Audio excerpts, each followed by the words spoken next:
अहो उठा ना, ऑफिसला नाही का जायचं? अगं मला आज फ्रेशच वाटत नाही, काही करायची इच्छाच नाही. अहो मग तुम्ही आजपासूनच न्यू युनायटेड फार्मसीचे गुड मॉर्निंग चूर्ण घेणं सुरू करा. अपचन, मलावरोध, बद्धकोष्ठ, आम्लपित्त आणि पोटाच्या तक्रारींवर खात्रीशीर आयुर्वेदिक उपाय. गुड मॉर्निंग चूर्ण. 35 वर्षांपासून सगळ्यांच्या पसंतीचे गुड मॉर्निंग चूर्ण औषधांच्या प्रत्येक दुकानात मिळते.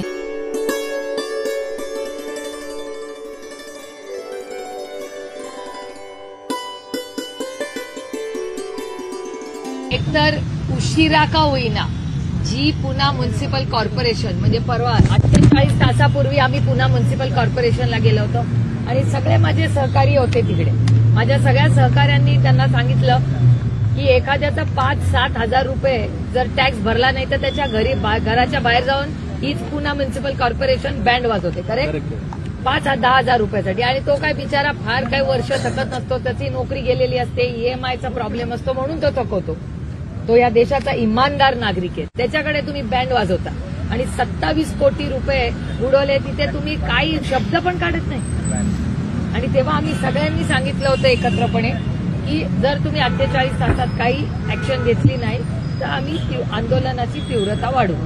आणि आज निर्णय उशिरा का होईना पुणा म्युनिसिपल कॉर्पोरेशन हल्लं देव पावला रामकृष्ण हरी.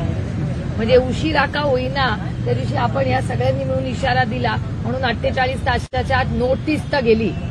हाच कारभार आहे त्या पुणा म्युनिसिपल कॉर्पोरेशनचा. दुर्दैव आहे. मी जड अंतःकरणातून नाही म्हणते, कारण का मला नाही कॉर्पोरेशनवर उगाच नावं ठेवत बसायची, पण काय करणार अशा परिस्थितीत. आणि तुम्ही जे म्हणला की मी त्या फॅमिलीकडे जाऊन आलेले आहे, आम्ही सगळेच एकत्र गेलेलो आहोत. मी डिटेल्स शेअर करणार नाही कारण का त्या कुटुंबाची प्रायव्हसीचा आपण मान सन्मान केला पाहिजे.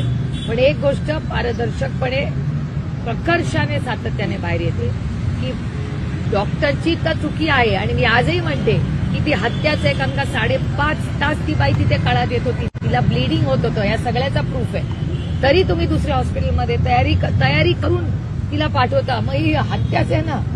हा पहिला मुद्दा. दुसरा मुद्दा, 4-5 ऍडमिनिस्ट्रेशनचे लोकही त्याच्यात इन्व्हॉल्ड आहेत. त्याच्यामुळे डॉक्टर आणि ऍडमिनिस्ट्रेशन मेक्स द हॉस्पिटल. याचा अर्थ हॉस्पिटल त्याला जबाबदार आहे का? आहे. त्यांना सुटका, कुणालाच सुटका नाही. जो त्याच्यात इन्व्हॉल्व आहे त्याला सुटका नाही, त्याला माफी नाही.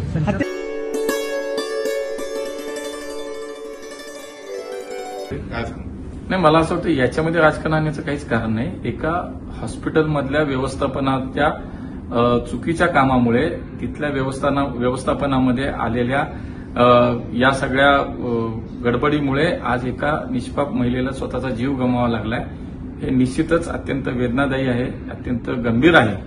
परंतु याच्यामध्ये मला असं वाटतं की राज्य सरकारने सुद्धा तातडीनं याचे चौकशीचे आदेश दिलेत. राज्याच्या आरोग्य मंत्रालयाच्या माध्यमातून आज चौकशी समिती सुद्धा नेमली आहे.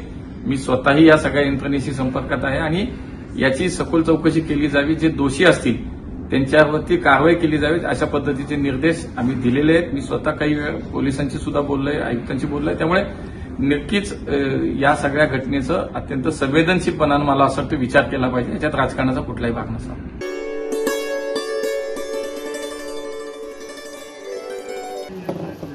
आज आम्ही ओंकारेश्वर या ठिकाणी, अमलेश्वर आणि ओंकारेश्वर अशी 2 स्थानं आहेत.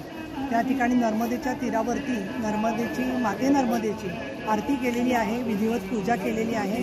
आणि त्याचबरोबर आम्ही ओंकारेश्वराचं दर्शनही घेणार आहोत. 12 ज्योतिर्लिंगांपैकी असणारं हे अत्यंत महत्त्वाचं ज्योतिर्लिंग आहे.